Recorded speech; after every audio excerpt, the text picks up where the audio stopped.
श्री शिवाय नमस्तुभ्यम। हर हर महादेव। आज हम बृहस्पतिवार व्रत कथा श्रद्धा भाव से सुनेंगे और इस कथा को अंत तक जरूर सुनिएगा। एक दिन का बात है। एक दिन राजा दुखी होकर जंगल में एक पेड़ के नीचे आसन लगाकर बैठ गया। वो अपनी दशा को याद करके व्याकुल होने लगा। बृहस्पतिवार का दिन था। एकाएक उसने देखा कि निर्जन वन में एक साधु प्रकट हुए। वो साधु वेश में स्वयं बृहस्पति देवता थे। लकड़हारे के सामने आकर बोले, हे लकड़हारे, इस सुनसान जंगल में तू चिंतामग्न में क्यों बैठा है? लकड़हारे ने दोनों हाथ जोड़कर प्रणाम किया और उत्तर दिया, महात्मा जी, आप सब कुछ तो जानते हैं, मैं क्या कहूँ। यह कहकर वो रोने लगा और साधु को अपनी आत्मकथा सुनाई। महात्मा जी ने कहा, तुम्हारी स्त्री ने बृहस्पति देव के दिन बृहस्पति भगवान का निरादर किया है, जिसके कारण रुष्ट होकर उन्होंने तुम्हारी यह दशा कर दी। और तुम चिंता को दूर करके मेरे कहने पर चलो तो तुम्हारी सब कष्ट दूर हो जाएंगे और भगवान पहले से भी अधिक संपत्ति देंगे। तब बृहस्पति के दिन कथा क्या करो, 2 पैसे के चना मुनक्का लाकर उसका प्रसाद बनाओ और शुद्ध जल से लोटे में शक्कर मिलाकर अमृत तैयार करो। कथा के पश्चात अपने सारे परिवार और सुनने वाले प्रेमियों में अमृत व प्रसाद बांटकर आप भी ग्रहण करो। ऐसा करने से भगवान तुम्हारी सब मनोकामनाएं पूरी करेंगे। साधु के ऐसी वचन सुनकर लकड़हारा बोला, हे प्रभु, मुझे लकड़ी बेचकर इतना पैसा नहीं मिलता जिससे भोजन के उपरांत कुछ बचा सकूं।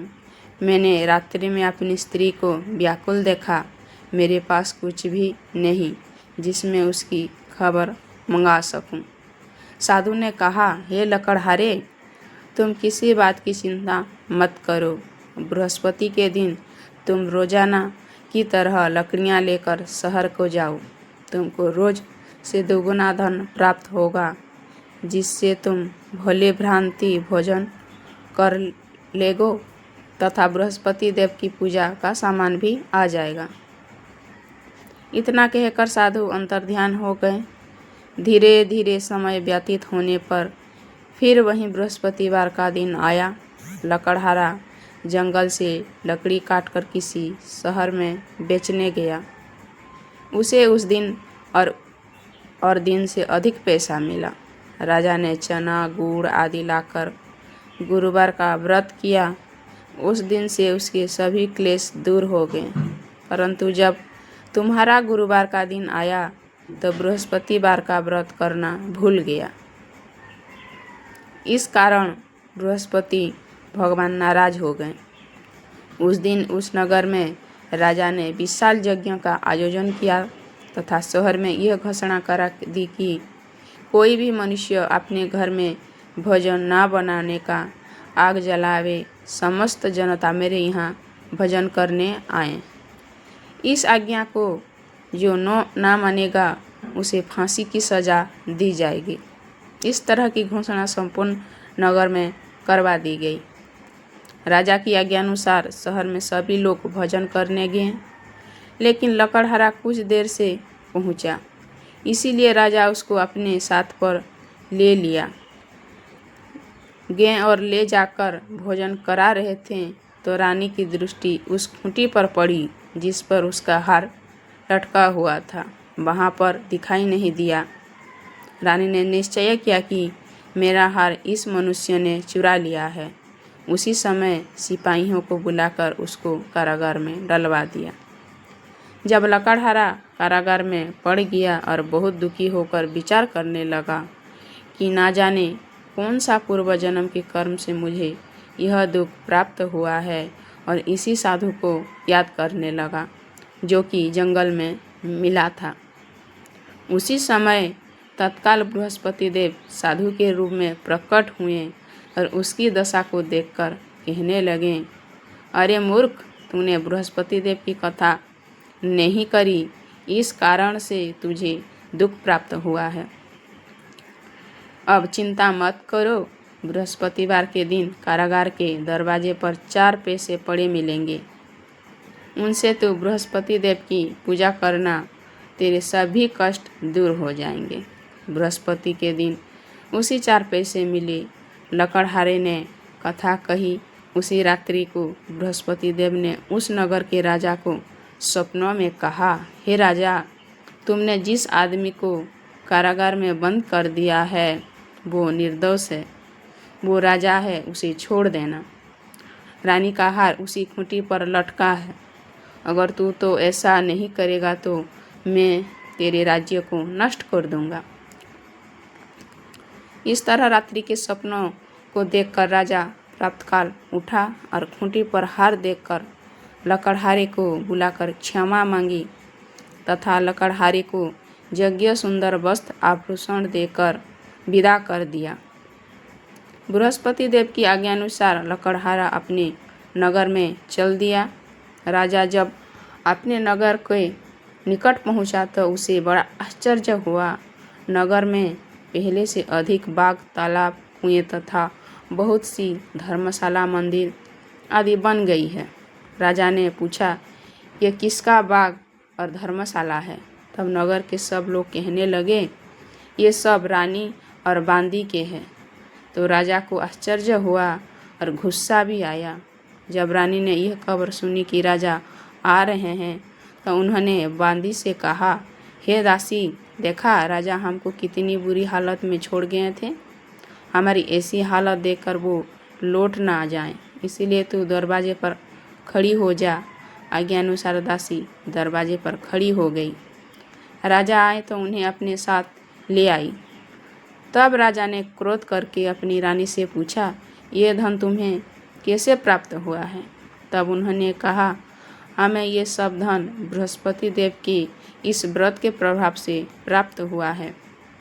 राजा ने निश्चय किया कि 7 रोज बाद तो सभी बृहस्पति देव का पूजन करते हैं, परंतु मैं प्रतिदिन 3 बार कहानी तथा रोज व्रत किया करूँगा। अब हर समय राजा के दुपट्टे में चने की दाल बांधी रहती तथा दिन में 3 बार कहानी कहता। एक रोज राजा ने विचार किया कि चलो अपनी बहन के यहाँ हो आए। इस तरह निश्चय कर राजा घोड़े पर सवार हो अपनी बहन के यहाँ को चलने लगा। मार्ग में उसने देखा कि कुछ आदमी एक मुर्दे को ले जा रहे हैं। उन्हें रोक कर राजा कहने लगा, अरे भाइयों, मेरी बृहस्पति देव की कथा सुन लो।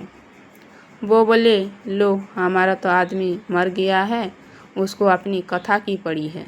परंतु कुछ आदमी बोले, अच्छा कहो, हम तुम्हारी कथा भी सुनेंगे। राजा ने दाल निकाली और जब कथा आधी हुई थी, मुर्दा हिलने लगा और जब कथा समाप्त हो गई तो राम राम करके मनुष्य उठकर खड़ा हो गया। आगे मार्ग में उसे एक किसान खेत में हल चलाता मिला। राजा ने उसे देख और उससे बोले, अरे भैया, तुम मेरी बृहस्पतिवार की कथा सुन लो। किसान बोला, जब तक मैं तेरी कथा सुनूंगा तब तक 4 हो जाएगा, मैं जोत लूँगा। जा अपनी कथा किसी और को सुनाना। इस तरह राजा आगे चलने लगा। राजा के हटते ही बैल पछाड़ खाकर गिर गया तथा किसान की पेट में बड़ी जोर का दर्द होने लगा। उस समय उसकी माँ रोटी लेकर आई। उसने जब यह देखा तो अपने पुत्र से सब हाल पूछा और बेटे ने सभी हाल को कह दिया। तो बुढ़िया दौड़ी दौड़ी उस घुड़सवार होके पास गई और उससे बोली कि मैं तेरी कथा सुनूंगी, तू अपनी कथा को मेरे खेत पर चलकर ही कहना।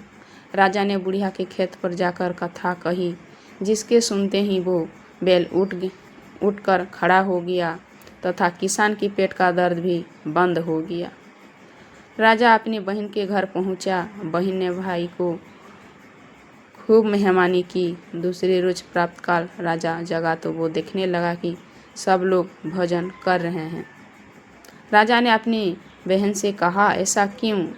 मनुष्य है जिसने भोजन नहीं किया है, मेरी बृहस्पतिवार की कथा सुन लो। बहन बोली, हे भैया, यह देश ऐसा ही है कि पहले यहाँ लोग भोजन करते हैं, बाद में अन्य काम करते हैं। अगर कोई पड़ोस में है तो देखाओ। वो ऐसा कहकर देखने चली गई, परंतु ऐसा कोई व्यक्ति नहीं मिला जिसने भोजन ना किया हो। अंत वो एक कुम्हार के घर गई जिसका लड़का बीमार था। उसे मालूम हुआ कि उनके यहाँ 3 रोज से किसी ने भोजन नहीं किया है। रानी ने अपने भाई की कथा सुनने के लिए कुम्हार से कहा, वो तैयार हो गया है। राजा ने जाकर बृहस्पतिवार की कथा कही, जिसको सुनकर उसका लड़का ठीक हो गया। अब तो राजा की प्रशंसा होने लगी। एक रोज राजा ने अपनी बहन से कहा कि हे बहन, हम अपने घर को जाएंगे, तुम भी तैयार हो जाओ। राजा का बहन ने अपनी सास से कहा। सास ने कहा कि हाँ चली जाओ, परंतु अपने लड़के को मत ले जाना, क्योंकि तेरे भाई की कोई औलाद नहीं है। बहन ने अपनी भैया से कहा, हे भैया, मैं तो चलूँगी, पर कोई बालक नहीं जाएगा। राजा बोला, जब कोई बालक नहीं चलेगा तुम ही क्या करोगी? बड़ी दुख मन से राजा अपने नगर से लौट आया। राजा ने अपनी रानी से कहा, हम निर्वंशी है, हमारा मुंह दिखने का धर्म नहीं है और कुछ भोजन आदि नहीं किया। रानी बोली, हे प्रभु, बृहस्पति देव ने हमें सब कुछ दिया है, वो हमें औलाद अवश्य देंगे। उसी रात को बृहस्पति देव ने राजा से स्वप्नों में कहा, हे राजा, उठो, सभी सोच त्याग दो, तेरी रानी गर्भ से है। राजा की यह बात सुनकर बड़ी खुशी हुई। 9वें महीने में उसके गर्भ में से एक सुंदर सा पुत्र पैदा हुआ। तब राजा बोला, हे रानी, स्त्री बिना भोजन के रह सकती है, पर बिना कहे नहीं रह सकती। जब मेरी बहन आए तुम उससे कुछ कहना मत। रानी ने सुनकर हाँ कर दिया। जब राजा की बहन ने यह शुभ समाचार सुना तो वो बहुत खुश हुई तथा